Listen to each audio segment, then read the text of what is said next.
A Memory by Ted Hughes was published originally in the 1978 collection Moortown Elegies, a year later simply as Moortown, and then finally as Moortown Diary in 1989.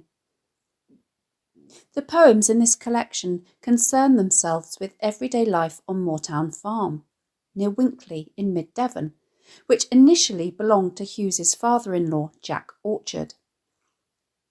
Orchard, to whom the earliest sequence of poems was dedicated, died in 1976. Originally managing the farm alongside his father-in-law, Hughes later sold the land, merely retaining the farmhouse where he spent many of his later years. The poem recounts Hughes's memory of watching his father-in-law shearing a sheep in one of the barns at the farm. He describes him in detail, admiring his strength, dexterity and stoicism as he manhandles just one in a long line of these bulky and non-compliant animals. He skillfully removes its fleece, all the while with a cigarette hanging from his lip, whose precarious length of ash his actions are somehow too graceful to dislodge.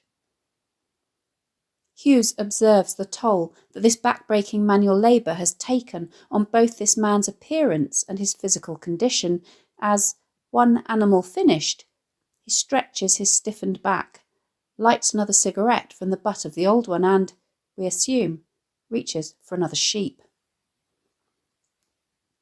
This poem not only honours an individual for whom Hughes had barely disguised admiration, but also celebrates the tradition, beauty and arduousness that he saw in this skilled manual labour that hadn't changed much for millennia.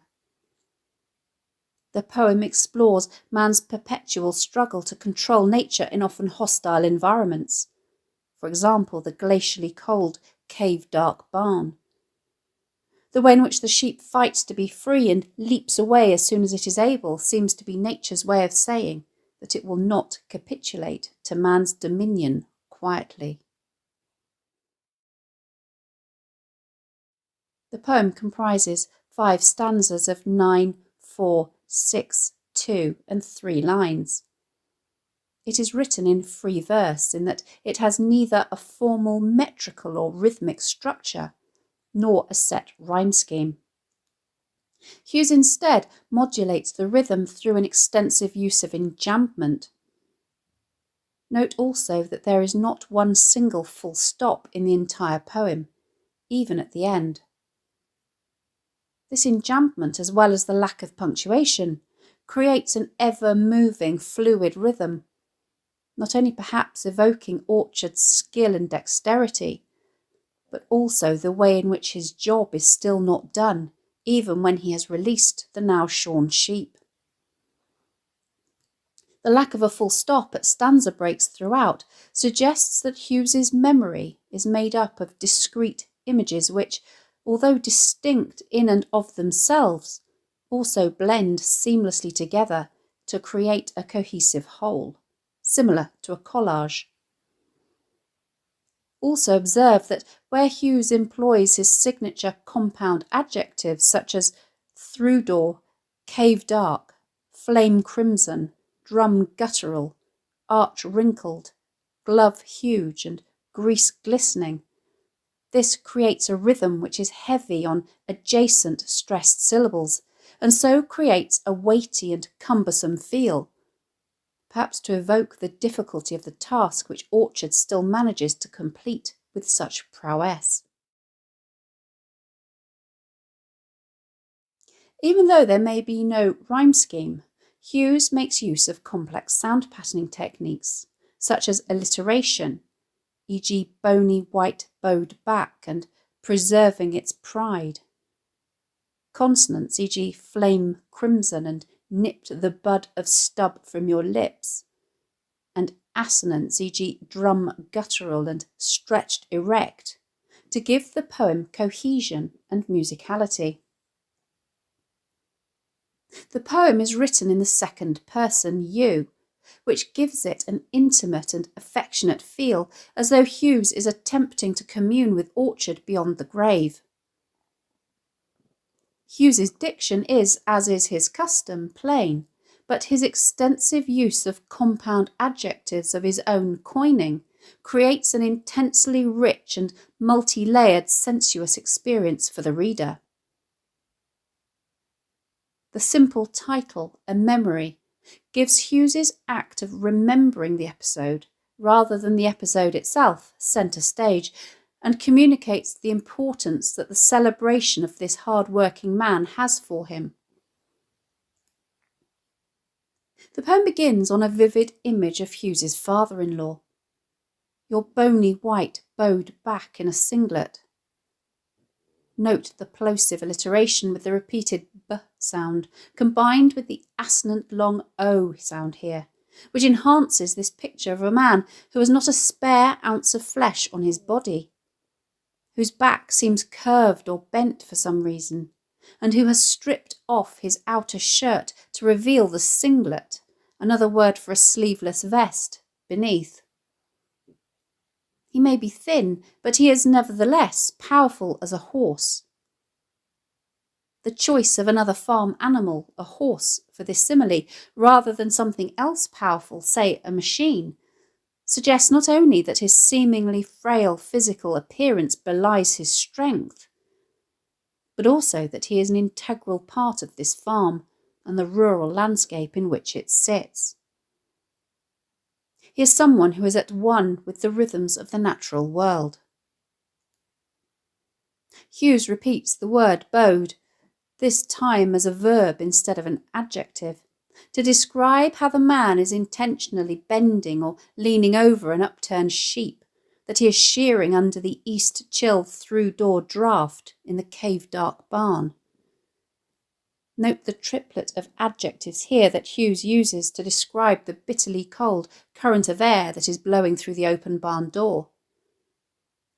Winds from the east, because they blow from the direction of the huge landmass that is Russia, tend to be colder than those coming from the west, which have been warmed up, relatively speaking, by coming over the sea. The cumulative effect of these adjectives comprising monosyllabic words which are all stressed, e.g. east, chill, through, door, combined with the alliterated monosyllabic and stressed draught, creates a stabbing rhythm which evokes the bite of the cold air. The compound adjective cave dark to describe the dank gloominess of the barn has a primeval connotation and suggests that shearing a sheep for its wool is an act that has been performed since man first started practicing husbandry all those millennia ago. Orchard is simultaneously sweating and freezing. These two opposite verbs highlighting both the strenuousness of the task, hence the vest, and the coldness of the conditions.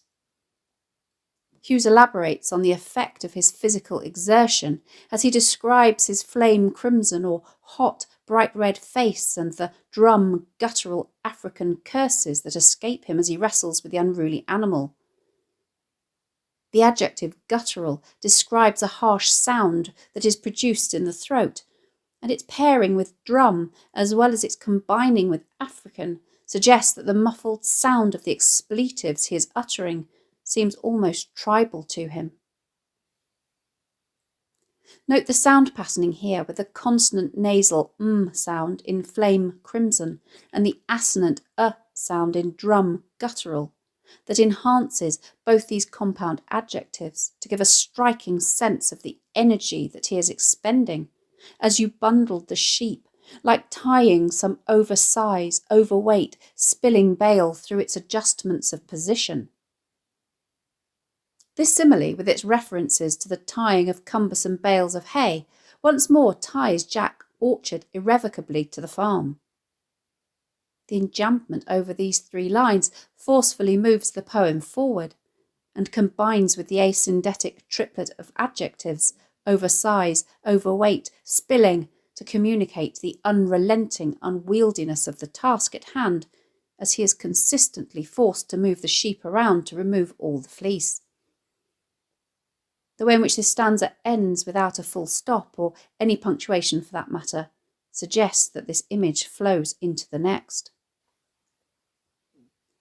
In the second stanza, in what is effectively a new sentence, Hughes switches his attention to the attached cigarette, bent at its glow, preserving its pride of ash through all your suddenly savage, suddenly gentle masterings of the animal that is hanging from Jack Orchard's lips as he performs this task.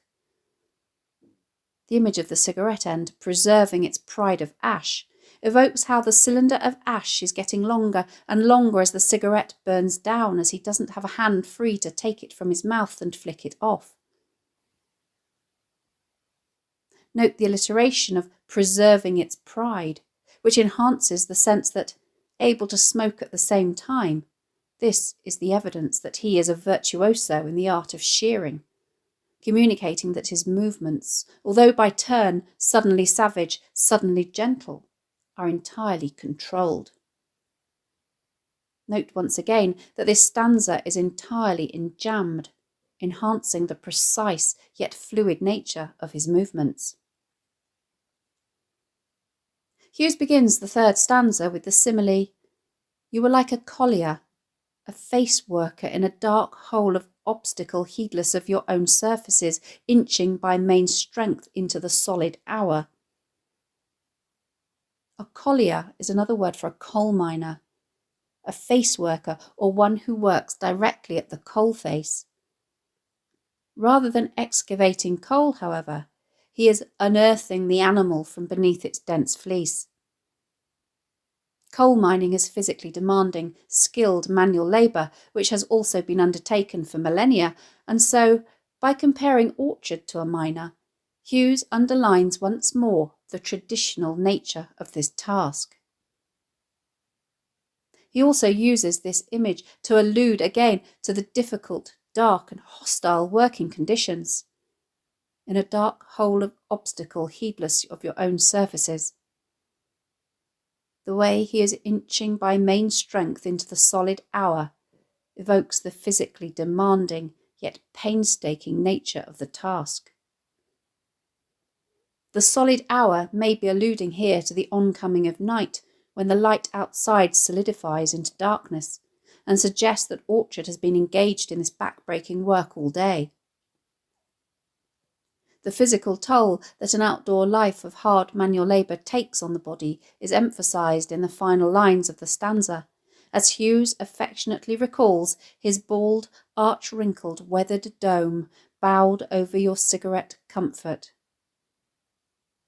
His lack of hair enables the dome of his scalp to be seen. The prefix arch here means extreme and evokes his heavily wrinkled skin that has become weathered and perhaps prematurely aged by uncompromising exposure to the elements throughout his life. Note how the noun cigarette is used as an adjective here to modify the noun comfort, to underscore how this pleasure sustains him through an arduous time. The fourth and fifth stanzas are extremely brief, perhaps suggesting that the respite Orchard gets between each sheep is also short-lived. Till you stretched erect through a groan, letting a peeled sheep leap free. The adjective peeled, to describe the shorn sheep, evokes the way in which the fleece has been skillfully removed in one piece, almost like the skin of a satsuma, leaving smooth flesh beneath. Note the assonance here, with the repeated short sounds in stretched erect and letting, contrasting with the repeated long e sounds in peeled sheep leap free. The brevity of the former seems to reflect the short pause that is sufficient only for him to ease his aching back, communicated by the groan, while the length of the latter indicate that the sheep may be free, even if he isn't. The plosive consonants in peeled sheep leap also helps to evoke the energy and sudden movement of the newly liberated animal. Orchard just has time to nip the bud of stub from your lips and with glove-huge, grease-glistening carefulness light another at it, before the operation, presumably, begins all over again.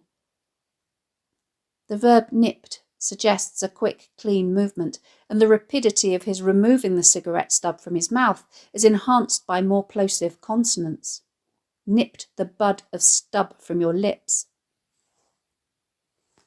He is wearing gloves that make his hands huge, and these are glistening with the grease or lanolin, which is what makes the sheep's fleece waterproof. The alliteration of glove and grease glistening, the guttural quality of the g sound softened by the l and r, as well as the sibilants here, enhances the counterintuitive carefulness of his actions as he lights a new cigarette from the butt of the old one, which would seem to be hampered not only by the awkward gloves, but also by their flammable surface, and gives one last indication of the man's consummate skill. The way in which the poem ends without a full stop suggests that Orchard's workday is not yet over, and that there are more sheep to be shorn.